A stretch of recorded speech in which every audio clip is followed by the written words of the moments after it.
Selamat pagi Bapak Ibu Saudara sekalian semua. Ketemu lagi kita di pertemuan kali ini, pertemuan ke-9 ya.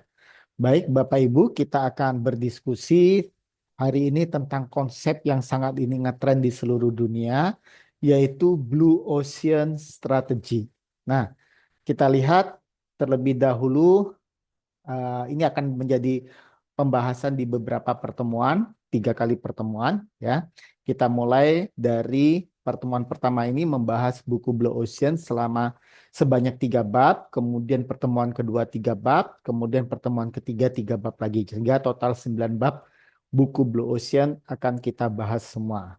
Nah, setelah membaca materi ini, diharapkan Bapak Ibu peserta dapat menjelaskan pentingnya menghasilkan Blue Ocean dan menjelaskan alat dan rangka analisis kerja kita ketika melakukan pembuatan Blue Ocean Strategy. Nah, apa sih Blue Ocean Strategy itu? Mungkin kita pernah dengar istilah laut biru, laut merah. Nah, Laut Merah, Red Ocean itu menggambarkan kondisi persaingan bisnis saat ini sudah sangat ketat. Begitu banyaknya kompetitor, bahkan karena begitu banyaknya kompetitor, apa yang terjadi? Kita saling banting-banting harga supaya kita bisa memenangkan persaingan. Itu nampak sekali dalam industri e-commerce, di mana kita lihat bagaimana mereka melakukan bakar uang promosi dalam rangka mengambil market yang lebih besar. Nah, pola seperti ini, persaingan yang begitu ketat, bahkan sampai dengan banting-bantingan harga, itu kita sebut sebagai red ocean, di mana dianggap Laut Merah itu penuh pertumpahan darah, ya. Nah, tentu kita tidak mau terjebak dalam bisnis yang diliputi oleh Laut Merah. Maka kita mencoba menggunakan konsep yang namanya Blue Ocean. Blue Ocean itu seperti laut biru di mana kita berlayar, belum ada kompetitor atau kompetitornya ada tetapi masih tidak banyak, ya. Nah, Blue Ocean sendiri ditandai dengan adanya market space yang belum dilayani oleh pemain manapun. Berbeda dengan Red Ocean. Nah, sehingga dikatakan Red Ocean itu Red Ocean Bloody, berdarah-darah, kompetisinya sangat kejam. Nah, untuk itu kita diharapkan dalam era kompetisi yang persaingan yang sangat ketat ini kita mampu membuat Blue Ocean. Nah, bagaimana perkembangan Blue Ocean itu tergambarkan oleh klasifikasi industri. Bapak Ibu mungkin kalau yang bergerak di dalam bidang ekspor impor tahu ketika mengekspor atau mengimpor barang kita harus masuk dalam SIC. Kalau kita sistem perpajakan klasifikasi usaha itu menggunakan standar SIC digunakan oleh Amerika ya. Nah, ini standar ini tahun 97 digantikan oleh NAICS. Apa bedanya?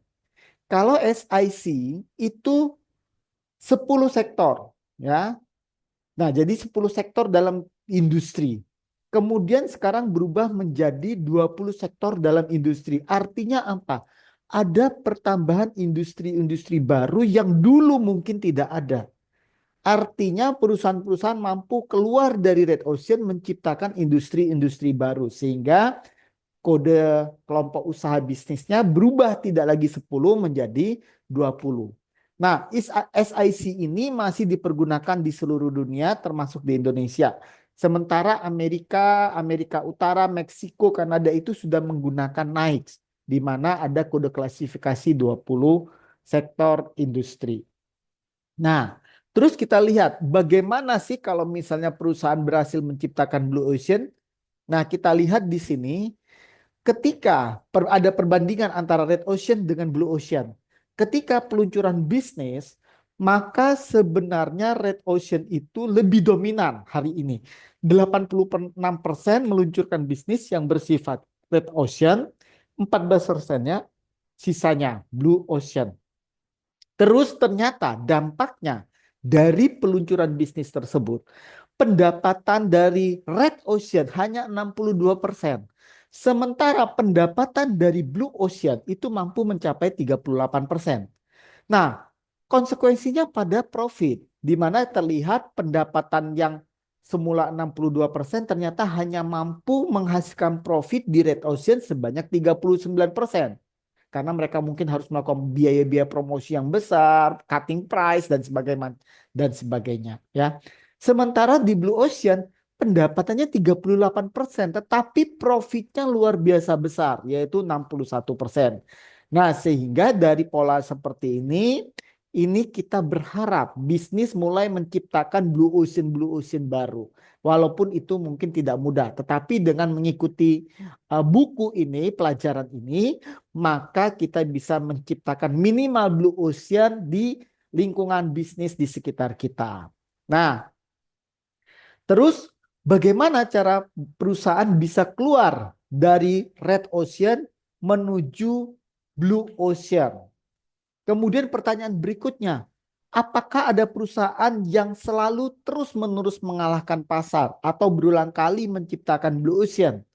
Tentu saja jawabannya tidak, karena dalam bisnis ada yang namanya creative destruction. Setiap ada inovasi-inovasi baru, dia akan mematikan bisnis-bisnis yang lama. Itu yang disebut sebagai creative destruction.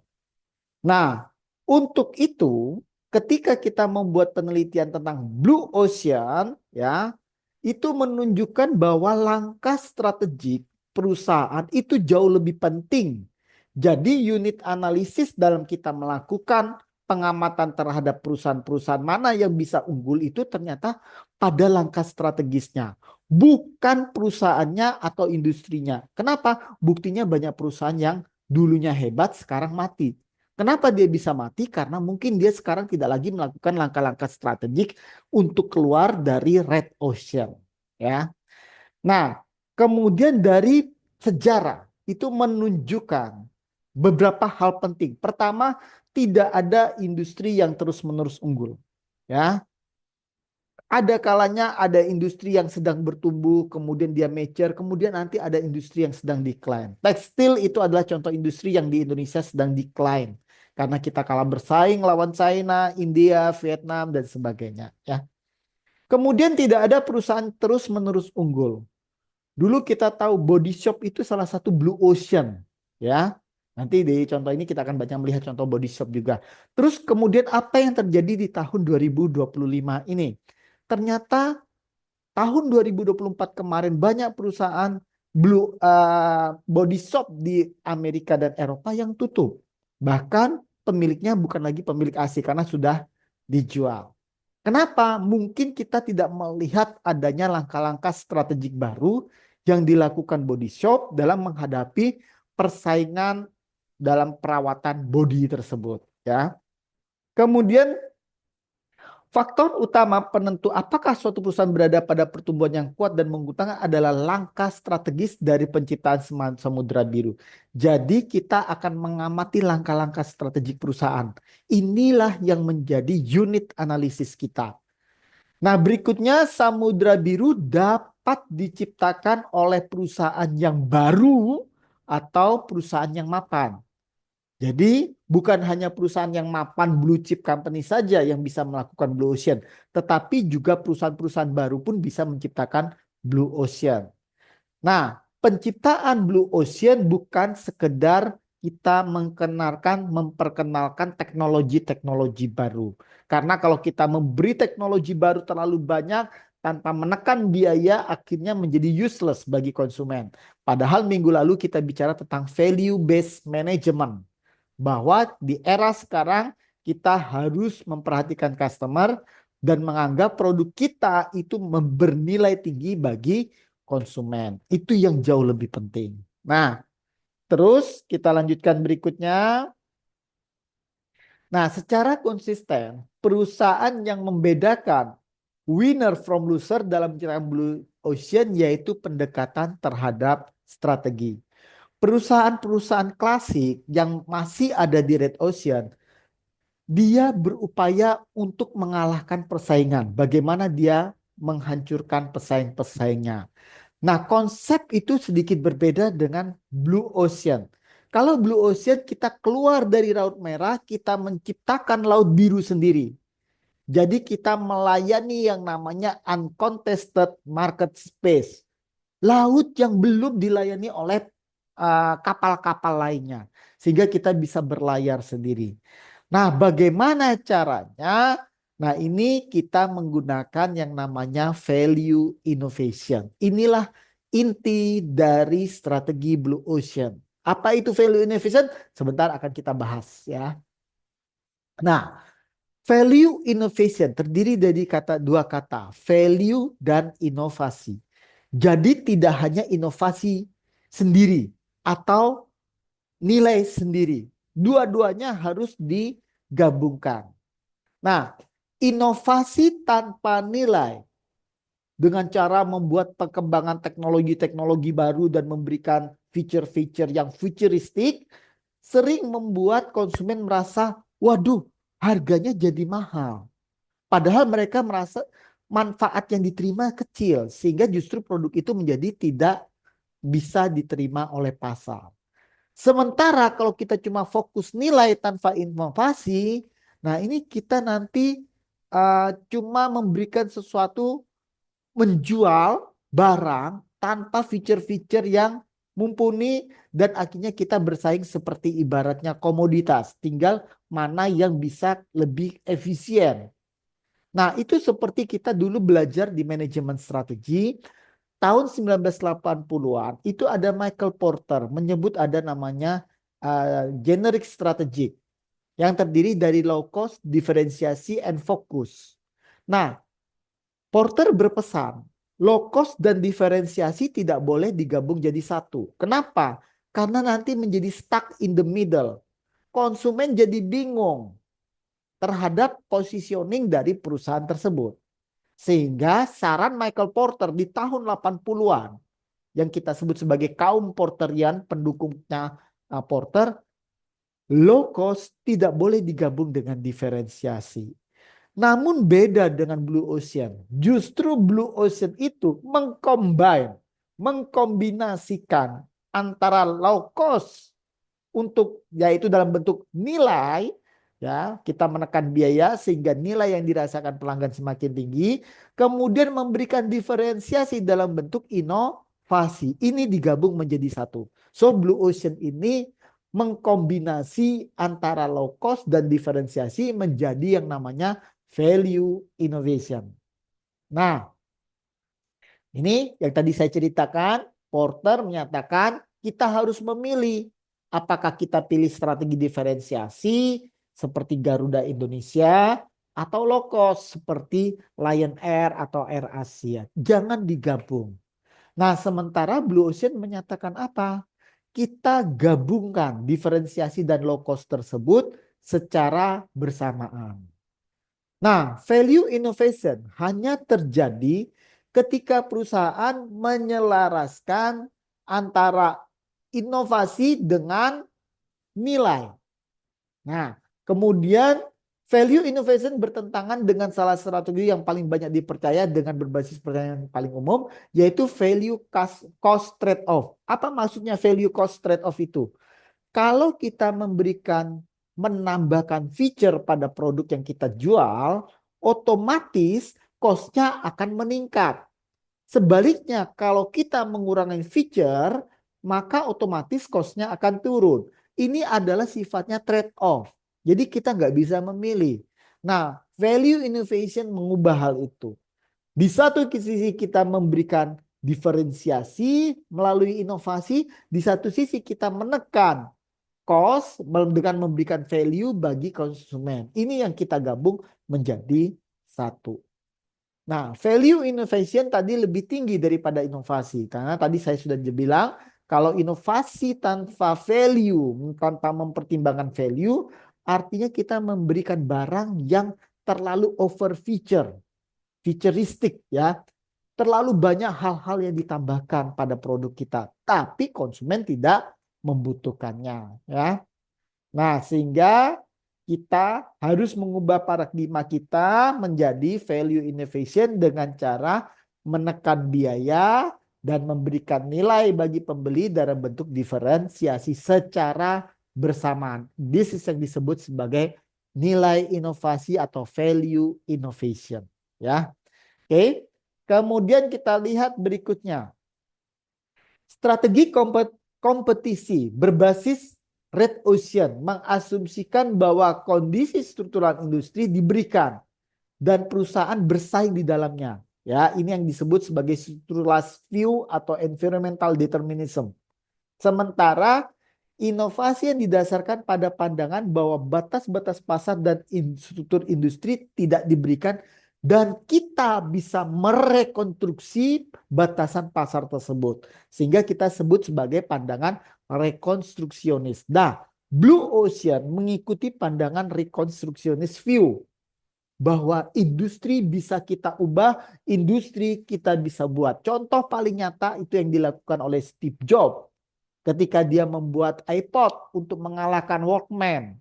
Kemudian ketika dia membawa iPad, kemudian muncullah industri yang namanya tap-tapan. Seperti itu ya Bapak Ibu ya. Nah itu yang dilakukan Steve Jobs. Nah kita lihat apa sih perbedaan antara strategi Samudra Merah dan Samudra Biru. Nah kita lihat yang pertama Samudra Merah itu bersaing dalam ruang pasar yang sudah ada. Tujuan kita adalah memenangi kompetisi. Dengan cara apa? Mengeksploitasi permintaan yang ada, kemudian memilih strategi antara nilai biaya, kemudian memadukan keseluruhan sistem kegiatan perusahaan dengan pilihan strategis antara pilih diferensiasi atau low cost, biaya rendah. Ya. Sementara strategi Samudra Biru, kita tidak bersaing di pasar yang sudah ada. Kita justru menciptakan yang namanya uncontested market space. Kita buat kompetisi menjadi tidak relevan. Karena kita keluar dari Laut Merah, kita buat Laut Biru sendiri.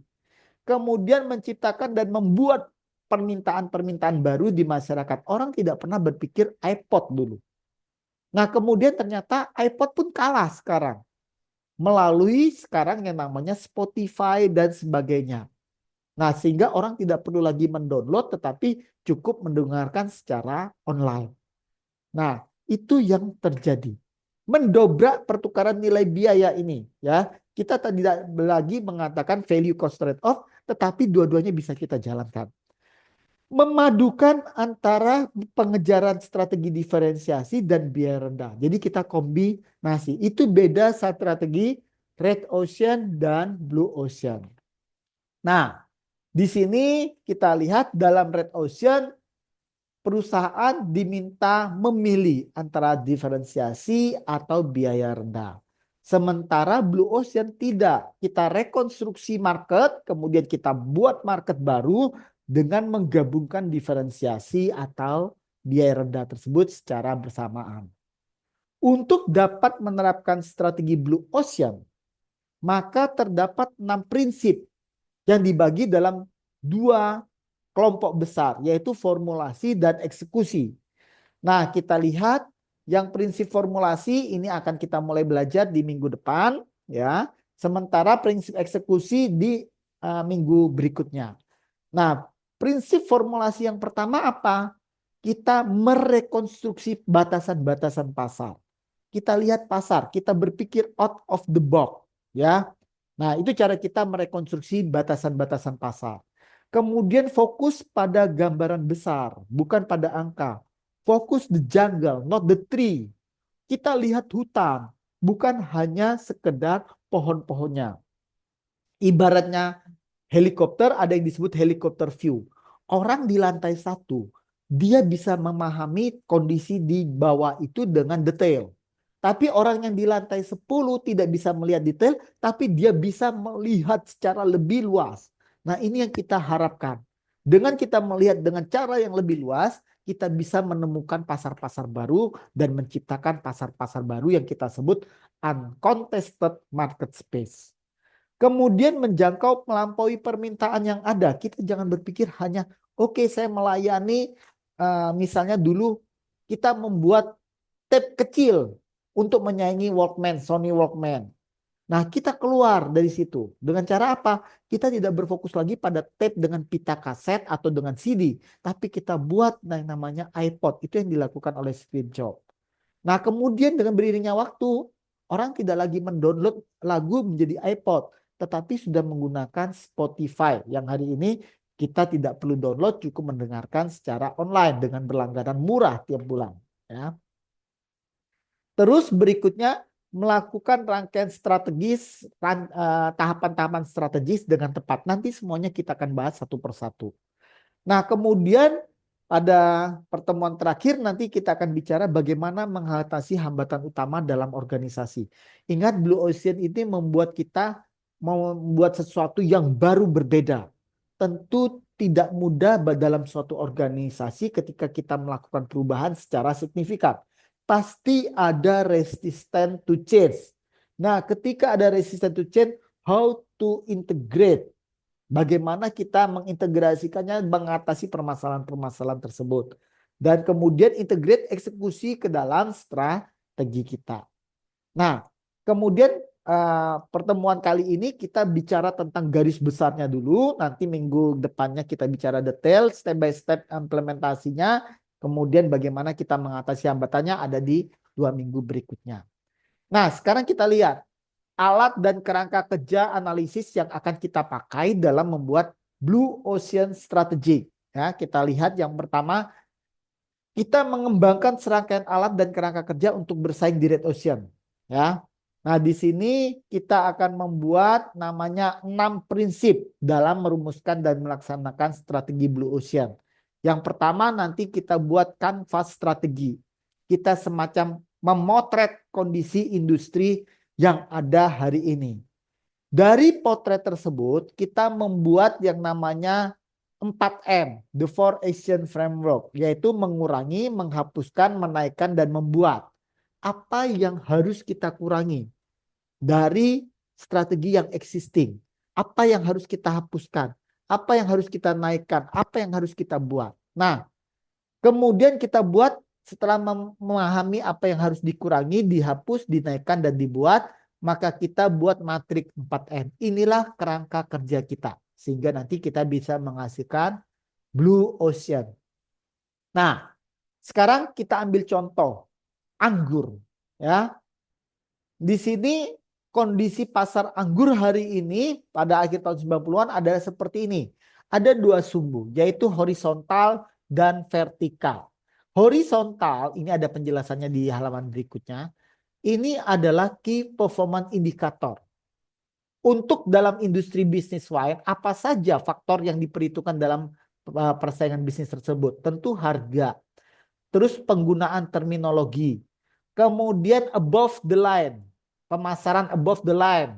Ya, ini kalau diterjemahkan menjadi tidak enak, di atas garis pemasaran. Above the line itu iklan menggunakan televisi, media massa, dan sebagainya.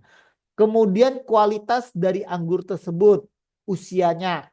Kemudian nama baik dari kebun anggur. Ya, orang akan melihat ini anggurnya asalnya dari mana.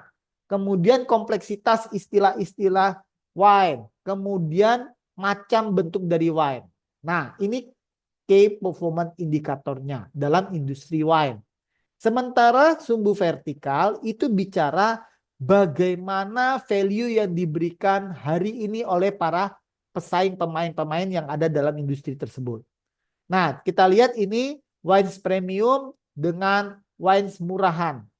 Nah, kita lihat dari sisi harga, wines yang ordinary wines, ya, budget wines, atau ini tidak enak menjadi anggaran wine, sebenarnya budget wine, wine dengan harga murah.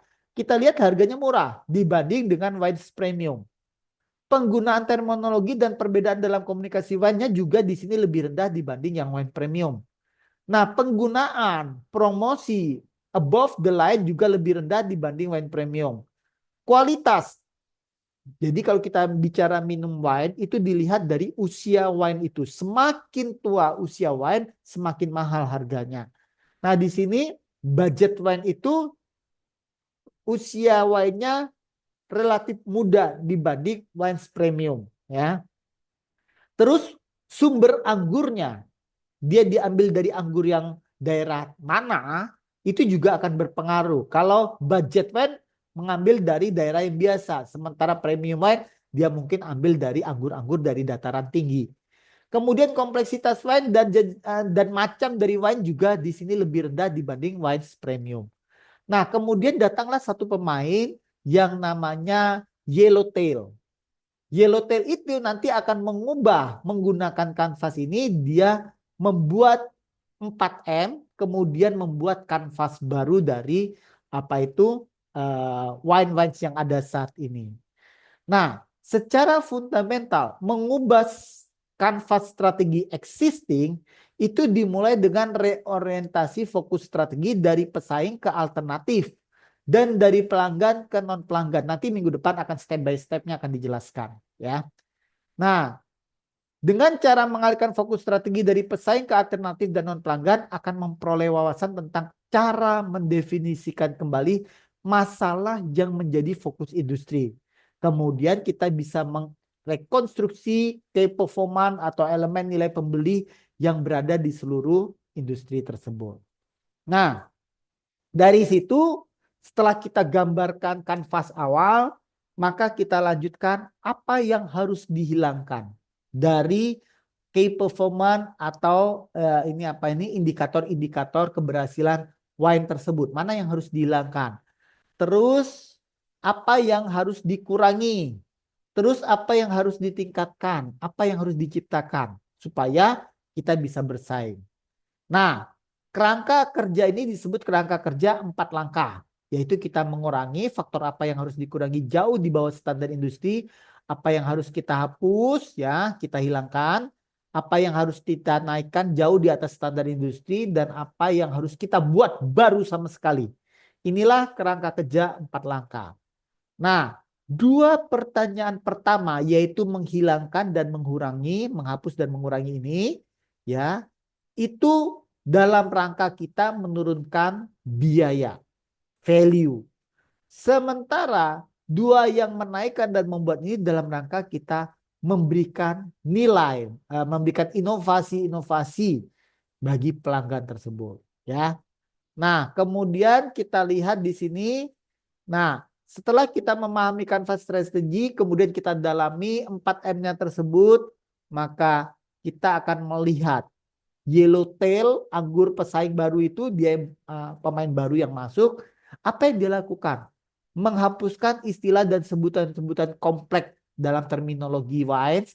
Kualitas usia dihilangkan, pemasaran above the line yang mahal itu dikurangi. Kemudian dihilangkan. Dikurangi juga kerumitan anggur, ragam anggur, prestis kebun anggur. Yang dia tingkatkan apa? Harga. Kemudian keterlibatan toko-toko retail dalam menjual anggur dia. Kemudian menciptakan tagline bahwa anggur itu minuman bukan hanya pada saat pesta atau momen-momen Natal atau momen-momen hari raya ya. Tapi anggur itu juga bisa diminum seperti setiap hari, seperti Coca-Cola, Fanta, dan sebagainya. Atau kita di Indonesia minum kopi dan teh, seperti itu. Ya. Kemudian kita juga menciptakan bahwa anggur itu mudah dipilih kok, nggak kompleks. Kita nggak buat macam-macam. Nanti kita cuma pilah-pilah jadi beberapa macam saja. Kemudian kalau kita minum anggur kita ada keceriaan, ada petualangan. Nah, citra ini yang akan dibangun oleh Yellowtail. Nah, terus dari situ kita lihat apa manfaat dari matrik yang tadi mengurangi, menambahkan, kemudian menghapuskan, menciptakan tersebut. Yang pertama adalah mendorong perusahaan untuk bersamaan mengejar diferensiasi dan low cost tersebut. Yang kedua, perusahaan tidak hanya berfokus pada peningkatan dan penciptaan, dengan demikian mengangkat struktur biaya mereka dan seringkali mereka yang bisa produk. Layanan secara berlebihan merupakan kesalahan umum di banyak perusahaan. Maksudnya apa? Kita jangan lagi menciptakan, menambah fitur-fitur yang tidak bermanfaat. Karena itu hanya membuat struktur biayanya menjadi meningkat. Sehingga nilai bagi pelanggan, bagi konsumen kita itu menjadi kecil. Ingat, nilai itu perbandingan antara benefit yang dirasakan oleh konsumen dengan biaya yang dikeluarkan. Nah, matrik 4M ini juga mudah dipahami oleh manajer pada berbagai level. Sehingga keterlibatan mereka sangat penting. Nanti di bagian ketiga, keterlibatan itu menjadi hal yang urgent ketika kita melakukan penerapan Blue Ocean. Kemudian metrik ini juga menantang ketika kita membuat bagaimana cara kita memperhatikan apa yang harus dihapus, dikurangi, ditingkatkan, dan diceritakan. Ini bukan proses yang mudah, butuh experience ya. Nah, terus strategi Blue Ocean dari yang baik itu seperti apa? Nah, karakteristik strategi yang baik adalah fokus. Kemudian divergen. Divergen itu memilah. Lawannya convergen. Kalau convergen menyatu, kalau divergen memilah. Maksudnya apa divergen ini? Jadi ketika kita membuat strategi Blue Ocean, kita keluar dari Red Ocean yang sebelah kiri menjadi Blue Ocean. Jadi orang tahu bedanya ya. Kemudian buat tagline. Nah, ini ambil contoh dari perusahaan Southwest di Amerika yang sangat terkenal ya. Dia yang pertama menciptakan ide bagaimana mengcombine low cost di uh, industri pesawat terbang di Amerika. Nah, di sumbu horizontal ini adalah key performance indicator, indikator keberhasilan dari industri pesawat di Amerika. Sementara ini pricingnya ya. Kita lihat harga. Nah, di sini ada 3, yaitu maskapai penerbangan ordinary, kemudian yang kedua ini adalah penggunaan transportasi mobil. Oh, ternyata kita tidak hanya berpikir pesaing kita itu adalah pesawat-pesawat United Airlines, Qantas, kemudian SQ dan sebagainya. Tetapi kita juga keluar dari pemikiran tersebut, yaitu bahwa pesaing dari pesawat itu tidak hanya pesawat, tetapi juga bus-bus, mungkin kereta juga ya. Nah, ini kita masukkan di bawahnya ya. Ini yang bawah ini adalah transportasi dengan menggunakan mobil, yang ini maskapai penerbangan rata-rata. Nah, kita lihat dari sisi harga. Kalau kita naik pesawat itu harganya mahal sekali. Sementara naik bus harganya murah. Nah, terus apa yang dilakukan oleh Southwest? Kita akan buat naik pesawat itu murah. Sehingga sama seperti tagline-nya AirAsia, everybody can fly, everyone can fly. Oke? Nah, karena harganya murah. Bagaimana dia bisa membuat murah? Nah, pertama, tidak kasih makan untuk penerbangan jarak pendek. Nah, kalau bus kan makanannya kan murah kan? Tinggal di pom bensin, di situ ada Indomaret, ada Alfamart. Ya, sementara kalau di pesawat kan Anda dikasih makanan. Ya, itu awalnya di Amerika itu semua penerbangan jauh pendek semua dikasih makanan, minimal snack ya. Nah, Southwest apa yang dilakukan? Makanannya dikurangi. Untuk penerbangan jarak pendek 2 jam kurang, itu nggak dikasih makanan. Kalau mereka mau ya silakan beli. Ya, jadi seperti itu. Nah, kemudian dengan cara seperti itu berarti dia bisa mengurangi komponen biaya, yaitu makanan di dalam tarif tiketnya. Ya, sehingga dia bisa jauh lebih murah dibanding maskapai rata-rata. Kemudian memberikan ruang santai. Wow, kalau yang namanya maskapai rata-rata ini dia ada lounge-nya. Dia nggak perlu lounge, pakai di gate saja, ya. Nah, kemudian pilihan tempat duduk. Ya, di sini ada macam-macam nih, ya. Di sini kalau di bus ya satu macam saja. Kalau kecuali dalam perkembangannya ada double decker, nanti ada kelas eksekutif, ada sleeper seperti itu. Nah, di sini kelasnya cuma satu, kelas ekonomi semua. Nah, kalau di sini ada kelas premium, ada kelas bisnis ya, dan kelas ekonomi. Konektivitas hub. Nah, kalau mobil bisa berhenti-berhenti. Nah, di sini dia tidak melakukan perjalanan dari utara ke timur, dari utara ke selatan, timur ke barat secara langsung. Sama seperti Indonesia, tidak dari Aceh ke Papua secara direct. Karena itu membuat kosnya mahal. Tetapi dia menggunakan hub to hub.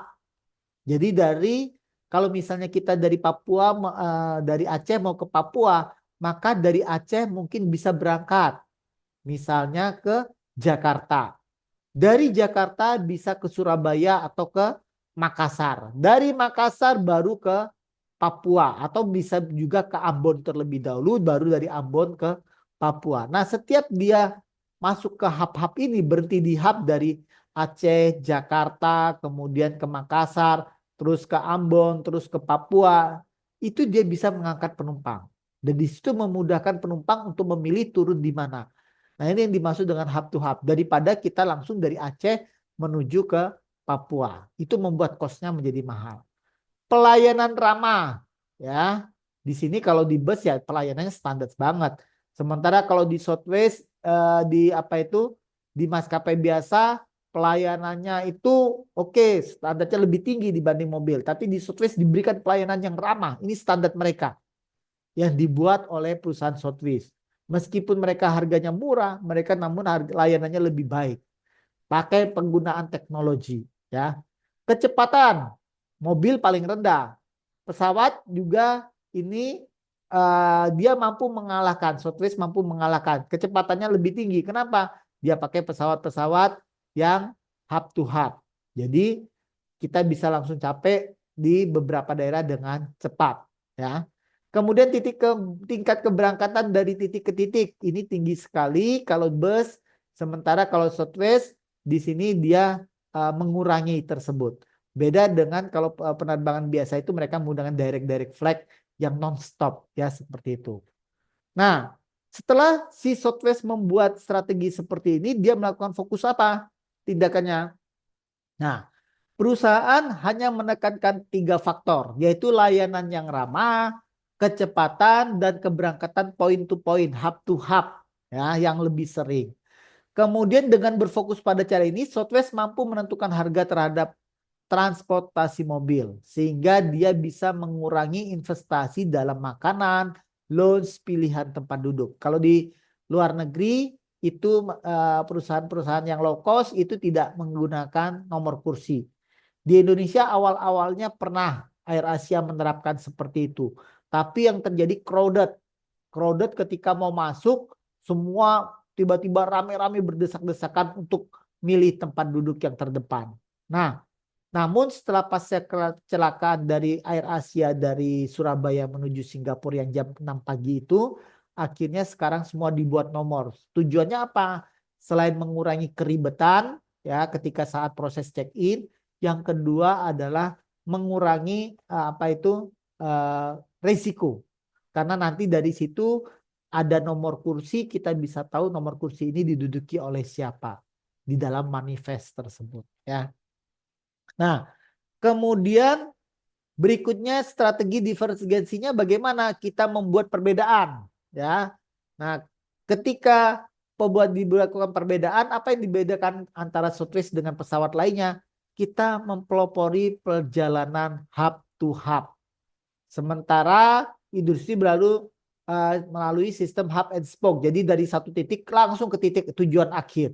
Kalau kita tidak, dari satu titik tadi dari Aceh ke Jakarta, ke Surabaya, ke Makassar, ke Ambon, ke Papua. Kemudian dibuat tagline menarik. Tagline yang bagus itu apa? Tagline-nya jelas dan menarik, mengiklankan penawaran dengan jujur. Nah, tagline dari Southwest Airlines adalah the speed of a plane at the price of a car. Jadi kecepatannya standar pesawat, tetapi harganya bisa seharga tiket bus ya. Tentu hal ini akan menarik orang untuk masuk. Nah, tadi setelah kita membuat kurva nilai kanvas existing, kemudian kita lakukan 4M, kemudian dari 4M itu kita buat yang namanya fokus, divergensi, dan tagline, maka nanti kita bisa keluar dengan kanvas strategi baru seperti yang ada di Southwest tersebut. Ya. Nah, dengan kita membuat kanvas yang baru tersebut, harapannya kita keluar dari perangkap Red Ocean. Ya, jadi kita masuk ke Blue Ocean. Nah, terus apa yang terjadi berikutnya? Over delivery tanpa payback. Maksudnya apa tuh? Nah, kita jangan sampai memberikan feature-feature yang luar biasa pada produk dan jasa kita, tapi kemudian menjadi membebankan konsumen. Karena semua itu ada cost-nya. Nah, untuk itu kita harus value innovation. Memutuskan faktor mana yang harus dihilangkan dan dikurangkan. Tidak semua value harus kita berikan, tidak semua feature harus kita berikan kepada konsumen. Sebagai contoh makanan tadi, kita kurangi makanan sehingga cost bisa tekan. Kalau yang mau beli makanan silakan, yang tidak mungkin karena dia sudah sarapan ya tidak perlu beli makanan sehingga tiket pesawatnya bisa lebih rendah. Nah, dengan kita memilih faktor mana yang harus dihilangkan dan dikurangkan, tidak hanya apa yang dinaikkan dan diciptakan. Nah, ini tujuannya apa? Supaya strateginya divergen dengan pesaing kita. Nah, Ketika kurva nilai perusahaan terlihat seperti bowl of spaghetti, kumpulan daripada spaghetti itu kan ada mie-nya, ada kejunya, ada tomatnya dan macam-macam. Menandakan bahwa perusahaan tidak memiliki strategi yang koheren. Seharusnya dia akan terlihat sebagai kombinasi yang enak seperti itu ya, bukan hanya sekedar oke, ini ada mie, ini ada keju dikumpulkan dalam satu mangkok ya. Nah, itu strateginya menjadi tidak koheren. Nah, mungkin secara individu masuk akal, membuat bisnis tetap berjalan dan semua orang sibuk, tetapi secara kolektif mereka tidak membedakan kompetitor perusahaan terbaik atau untuk memberikan visi strategi yang jelas. Jadi kalau kita cuma memasukkan dalam satu mangkok mie dan macam-macam, itu tidak memberikan kita strategi yang koheren. Tetapi bagaimana kita meracik, mengkombinasi semua elemen-elemen dalam spaghetti itu sehingga menjadi enak dan terlihat bagus di mata konsumen. Nah, apakah ada kontradiksi strategi? Nah, di sini tentu inkonsistensi strategi juga dapat ditemukan pada tingkat penawaran dan harga. Misal, sebuah perusahaan SBBU menemukan bahwa mereka menawarkan lebih sedikit untuk lebih banyak FOMO. Sedikit servis daripada kompetitor terbaik dengan harga yang lebih tinggi. Tentu ini menjadi tidak baik ya. Yang kita harapkan servisnya standar, servisnya tinggi, kemudian harganya juga reasonable price. Nah, pola pikir Blue Ocean nanti itu adalah sifatnya outside in, ya. Jadi kita melihat, ya, melihat apa sih yang diinginkan masyarakat itu sebenarnya kebutuhannya apa. Nah, terus nanti apa yang ada di dalam perusahaan. Nah, itu kita membuat outside in dari sisi permintaan daripada inside out. Itu pertemuan kita pertama tentang Blue Ocean Strategy. Sampai ketemu di